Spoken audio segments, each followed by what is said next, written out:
Welcome to Monday on Mission. We are glad that you have made a decision to gather with us today. We've got an exciting lineup today, and I know that this is going to be an absolutely awesome day. I know we're coming off of a weekend that was a little bit different. Maybe some of you loved the weather.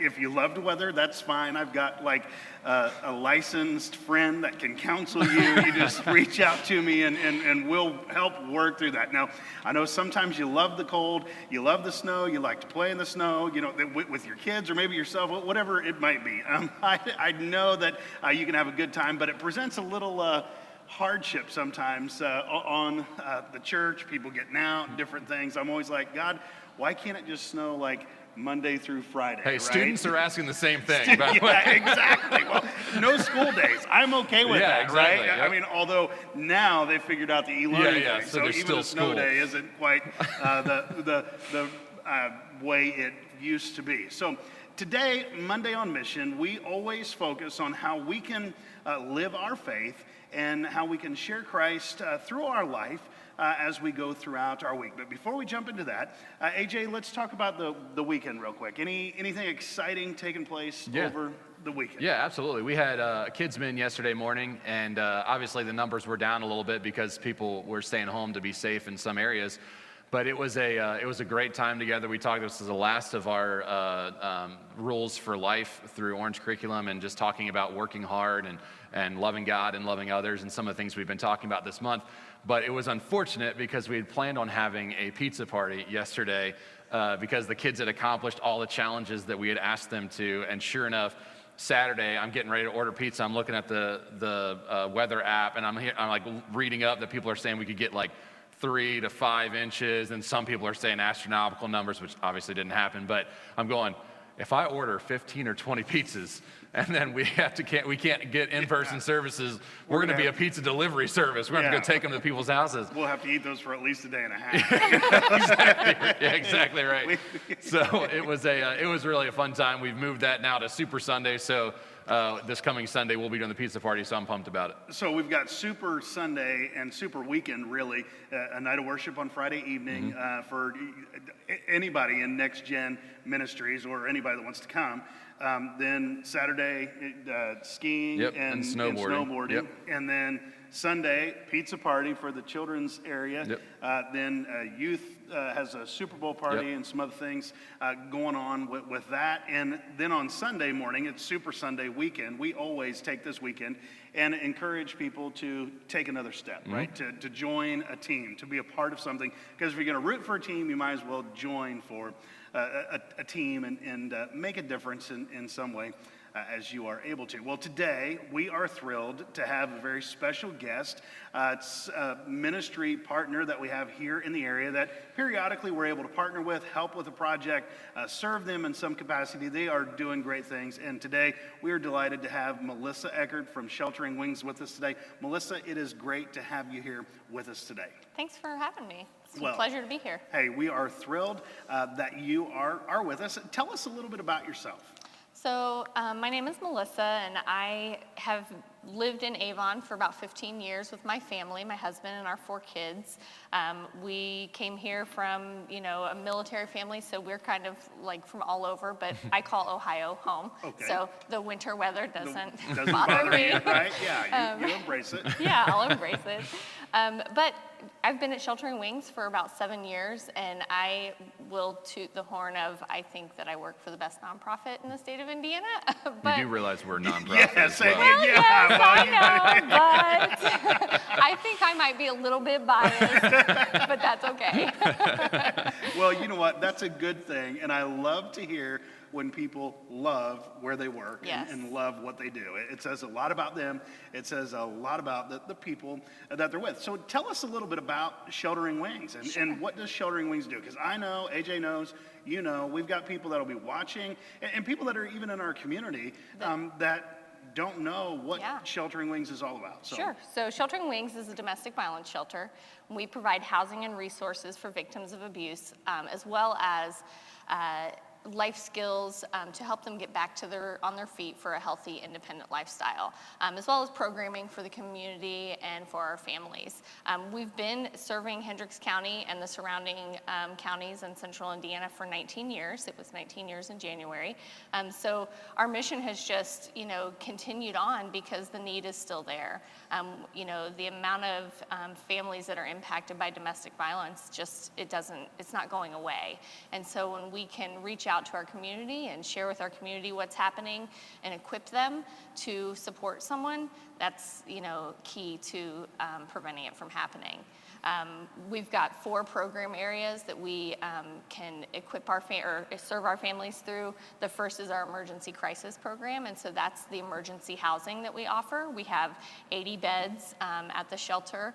We offer them, this essentially becomes their home while they're with us, and so, we've got all the areas that they would need to start to rebuild their life. And then we have our helpline as part of that emergency crisis program where we get connected with someone who might need our services. And that might come from a referral, it might come from a neighbor, it might come from law enforcement or a medical professional who's just encouraging them, hey, there's a resource in our community, you don't have to do this alone. Sure. Yeah. So you've talked a little bit about Sheltering Wings. Mm-hmm. What do you specifically do there in the sense that obviously we both work here at Harmony but have our own things we're over. So what are some things that you're in charge of that you do there at Sheltering Wings? So I lead one of our program areas. Of the 4 program areas, it's the prevention and education program. And so I spend a lot of time giving our community the information that they need to help victims, whether that would be like just a basic knowledge and understanding of domestic violence. We call it our Understanding Domestic Violence class, and so it's just basic information of how the community can learn and understand and know more about it to better be able to help someone. And then we have basically that same thing, but specialized to certain areas. Okay. One of those is the workplace. So business owners, HR professionals, employees, how they can recognize it, see how it impacts the workplace, and then help someone who they may work with. Because, I think for a long time, domestic violence was viewed as a problem that happens at home. Sure. But it will follow someone in all areas of their life, especially in the workplace. Sure. And so we want to make sure that those people are equipped to handle it. We also do a training for churches to kind of help pastors who might be counseling someone, might find that someone in their congregation is experiencing it, and what are the best steps for them to go through to help them get that help that they need. Sure. And then we do a lot of work with the youth in our community. I go into all of the high schools, about half of the middle schools, and we present our Healthy Relationships curriculum, kind of giving kids a step up for when they do have those relationships, how to know when they're good and how to know when they're bad.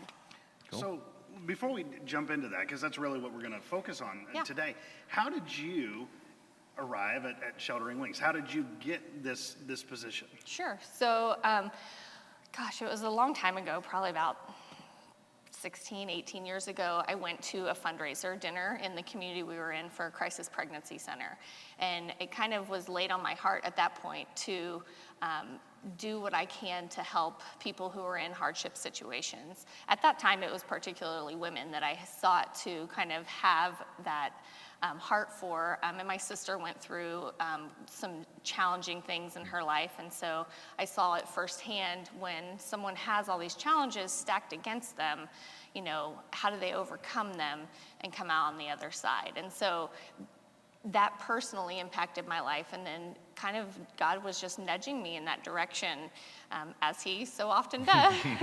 But he kind of, fast forward, I was a stay-at-home mom for many, many years, and then my kids were all going back to school, and I was like, well, what do I do with my time now? And I thought, well, I'll volunteer here, or I'll do this, and I had this, list of expectations for when I did go back into the workforce, and, it was like being a nonprofit, Christ-centered, helping, women with challenges, and my husband was like, well, good luck finding that, And so I got connected with someone who worked at Sheltering Wings, and she was like, I think you would be a great asset to our team, and I think this area that we are looking for someone in would be perfect for you. What do you think about applying? And I was like, well, I don't know if I'm really equipped to do that. And she's like, you are, and so the rest is history. As much as the apprehensions that I had of being equipped, God has totally opened the doors to make this my livelihood and my job, and I love it. Well, and I think that's amazing because you had someone who said, this is what I'm starting to feel God directing my heart to, and the amount of students and families that are directly impacted, not by just going, oh, I feel like this, but then taking the next steps, like we're going to talk about on Sunday, that we feel God leading us, and instead of just going, oh, that's nice, and turning the other way, but taking those next steps, and the amount of impact that we can have in our community, in our church, and our families, if we would just take the next step that God lays on our hearts. Well, and here's what I love about your story, is there was an experience, right? Something that was personal, up close, that you saw unfolding.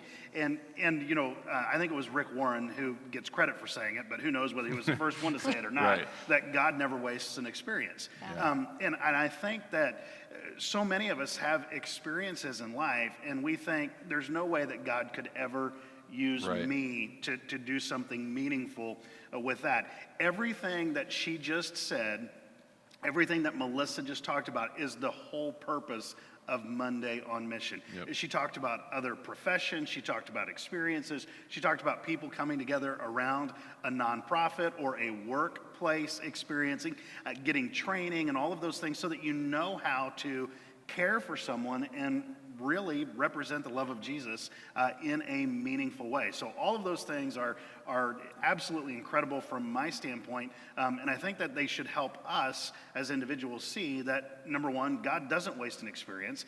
He's more than able to take us right where we are and do some incredible things. So let's talk about the healthy relationships, the teen thing. When we were talking, AJ and I this morning, we were just talking. I don't think a lot of people realize how vital this is. Yeah. And I don't even think that people realize that there's a teen dating violence awareness month kind of thing out there. So just lay it on us. Sure, okay.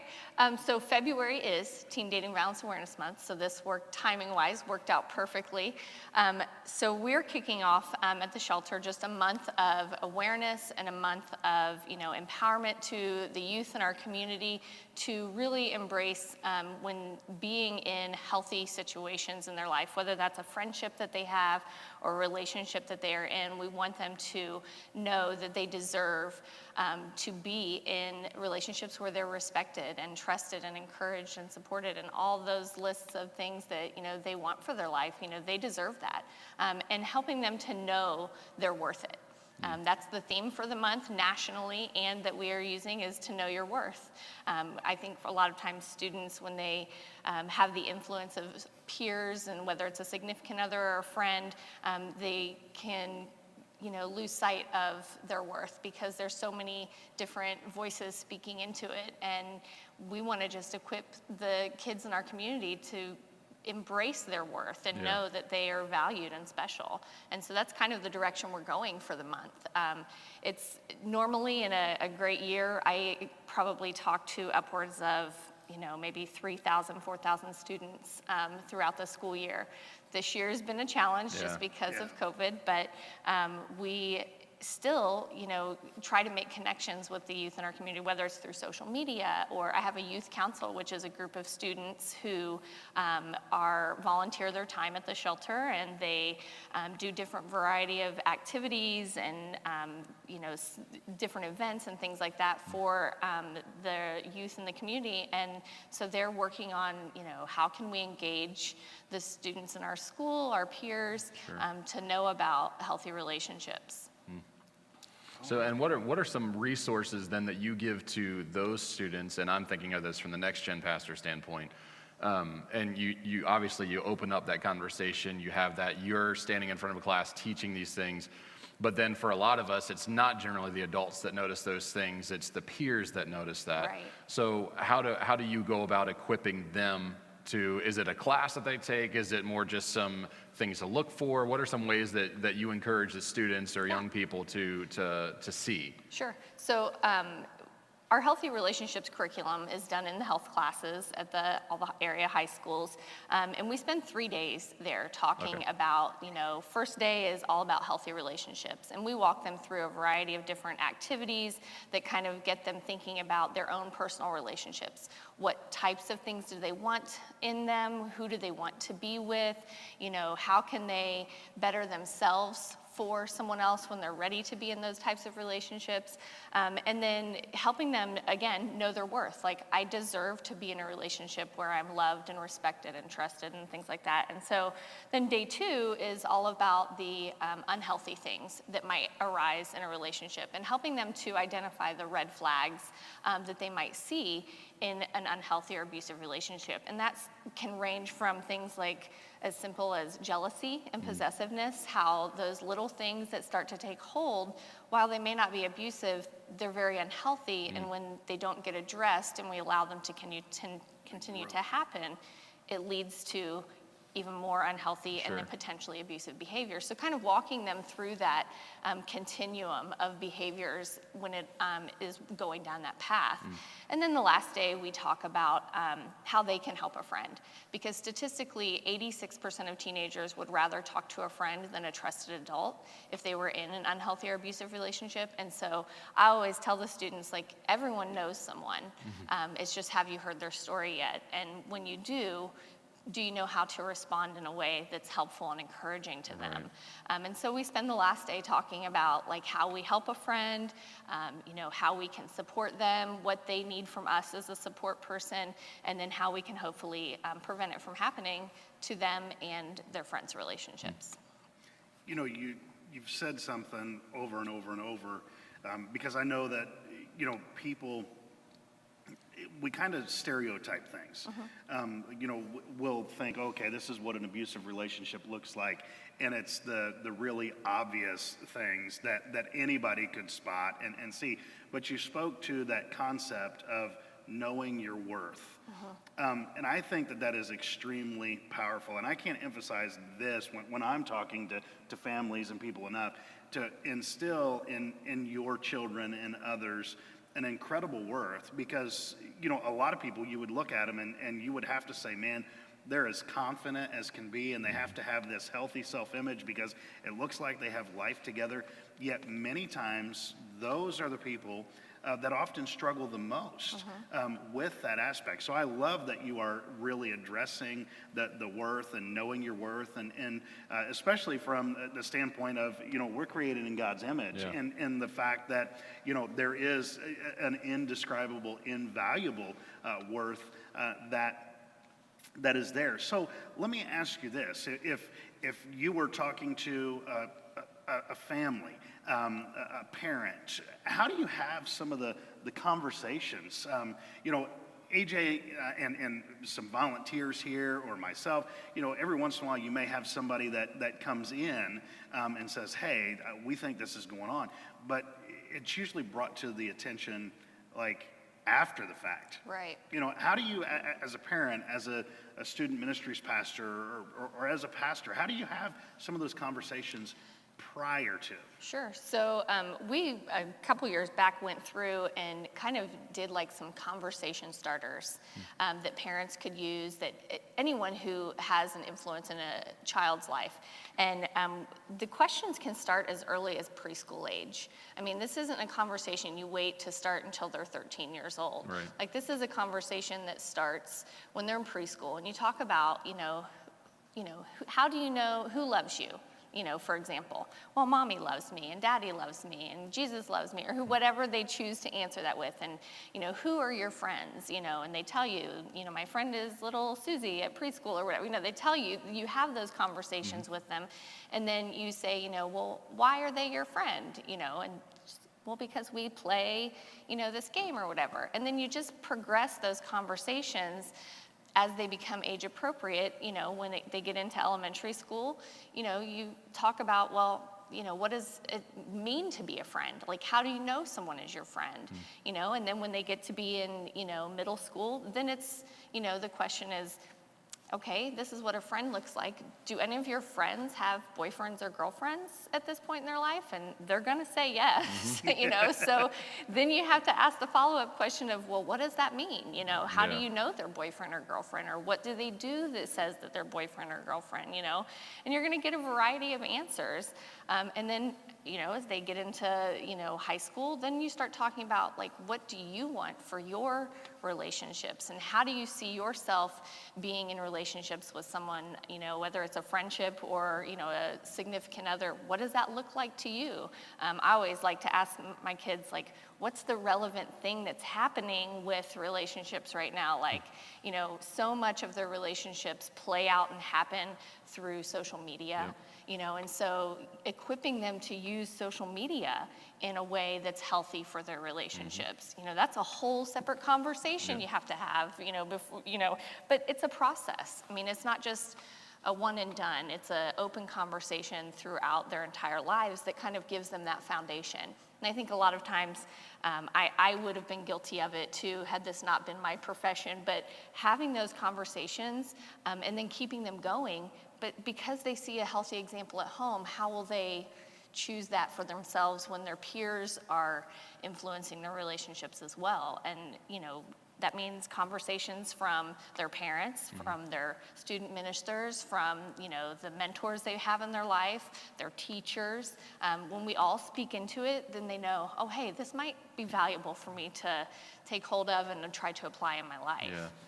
Well, and it seems like one of the difficult things when we're talking about Monday on Mission, one of the difficult things is how to marry the signs of a good relationship, but also living on mission for Christ, because there's lots of people that don't know Christ. And I know when you walk into a Brownsburg high school, you can't go in there and say, well, we need to love people like Jesus did at the same time. But is marrying that, where we talked about this actually through the Sermon on the Mount, but there's a point to which you're casting your pearls before swine, because now there's nothing that you're changing in that relationship as far as giving them the gospel, reminding them of the gospel if they're already saved, because you're looking for these signs that you're talking about. But at the same time, our command is to love one another and love well and love God. So how do you, and again, this would not be at a public high school, understand that, but within your student council that you have, and how do you show to them or describe to them, yes, we're supposed to love God and love others, but here there's still some things that if this is happening, you need to kind of get away from that situation. How do you kind of deal with some of those things if they come to you and bring those to you? We talk a lot about, you deserve what you deserve in a relationship. And I think a lot of people will say, well, I deserve to be happy. Well, yes, we deserve happiness, but beyond happiness, because we can't let our happiness be circumstantial on someone else. Right. You deserve trust and you deserve respect. And when you don't have those things in the relationship, then you're settling for less than what you deserve. And that comes back to knowing their worth. Yeah. Like if you know that, you are valued and you are loved and you are special and you are created in God's image, then don't settle for something that's less than, what you deserve. Right. I also try to let students kind of lead and come up to their own conclusions, because when they know that, like, for a revelation on their own, like, oh yeah, that she was right. I do, want to be with people who lift me up, not bring me down. And so when they can come to that conclusion themselves, just through talking it out, which is what most students and teenagers need anyways, is just someone to bounce the idea off of, and then they'll come up with their own solutions, and you give them some guidance in reaching that solution. I mean, that's key to helping them get to that point. When I think about the stuff that we've just kind of talked about and just listening to you, talking about being intentional, engaging with our families. We're intentional, whether we realize it or not, about engaging with social media, or we're intentional about our favorite sports team or whatever, it might be, that favorite show, like, we're intentional that we're going to have a Netflix binge on this night. People get together for, those kind of things, the watch parties, whatever. And I'm not saying there's anything wrong with those, not being critical, but it seems like we spend a lot of time being intentional about things that are temporary at best. And from my standpoint, seeing this and just kind of listening and analyzing some things really quick, abuse tends to be a repeat behavior Yes. on both sides. People that abuse tend to abuse, but people that get in unhealthy relationships often stay there. And from my, even if they get out of one, they go back to another. And there's lots of potential reasons for that, and we certainly don't have time to address all of those. But for me, I'm hearing the need to really be intentional so that we avoid what could potentially be a lifelong process. Yeah, it's all about building a foundation, especially for, like I said, that's why the conversation has to start at preschool and continue on, because this is a foundation that we're building for our families, for our kids, to build relationships that have value and add to their life, not take away from it. And that, whether it's, domestic violence is a learned behavior. And somewhere along the line, people have, whether it's from society or from a life experience or something that's happened in their home, they've learned that it's okay to treat people this way. And then it starts to influence their other relationships. And that pattern, that cycle, takes hold in their life. And that's one of the things that the shelter works hard to do, is to help people break that cycle. Whether it's, a mom who comes in with her kids, or a man who's experienced it in his relationships, or teenagers that we get to talk to in the community. Like, you don't have to be a part of a cycle that continues to, impact your life in a negative way. You have the power to break that cycle. And that comes from knowing your worth and living a healthy life, that your community is there to support you, and, your community and your families are helping you build that foundation that's built on those solid things of love and respect.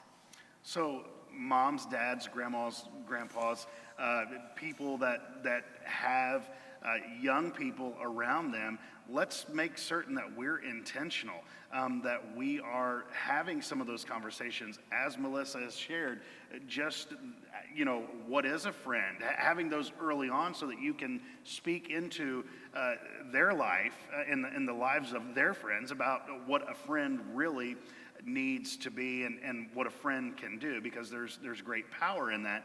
And the friends that we choose are going to influence and impact our life, and they're going to impact our family. So there's a lot that can be covered, and we certainly can't cover it all in one setting. So where can they go? Sure. People that would say right now, okay, I recognize something unhealthy, and I'm not talking about the dad who's got the 16-year-old girl at home that he's already very protective of. Yeah, right. All right, I'm talking about that, and I'm talking about early on as well. What are some resources, some things that they can go, that we can even share along with this Sure. when we send it out? Yeah, so our website, shelteringwings.org, we have a whole tab that is for teenagers, students. It's the prevention. It's a prevention piece. So there's lots of opportunities to kind of, there's that conversation starter list is on there. We've got resources and like indicators, like that, things like a parent or a caregiver might recognize or start to see in their student's or child's life, whether it's, just they become isolated, or they stop doing the things that they enjoy, they change their appearance. Like, these are things that are like, I should probably be tuned into what this might mean for, this person in my life. And then kind of taking those things, and like I said, there's those questions. Stay tuned to our social media all month long.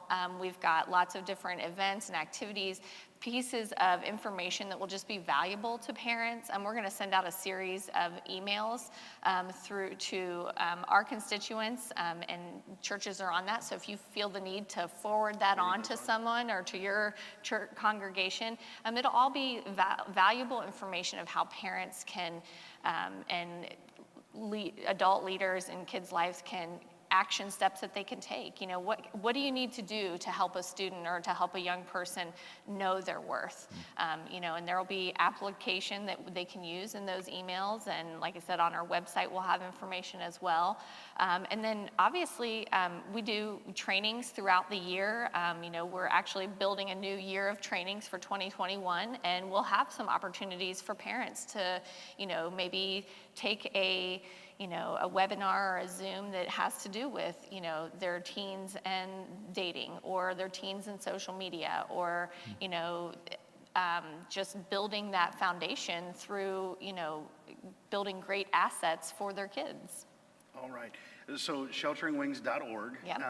So we would encourage you to check that out and do what you can to learn more about Sheltering Wings.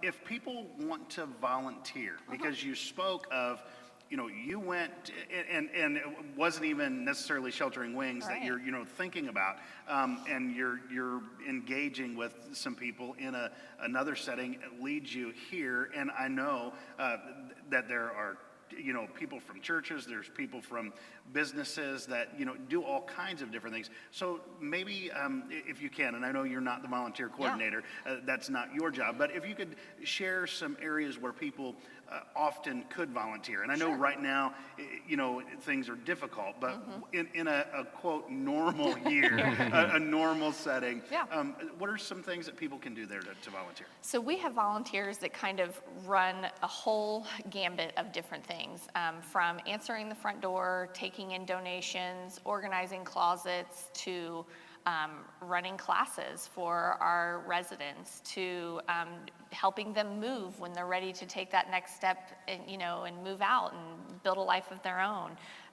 You know, someone who they come in and they organize the pantry at the shelter, or they, you know, will.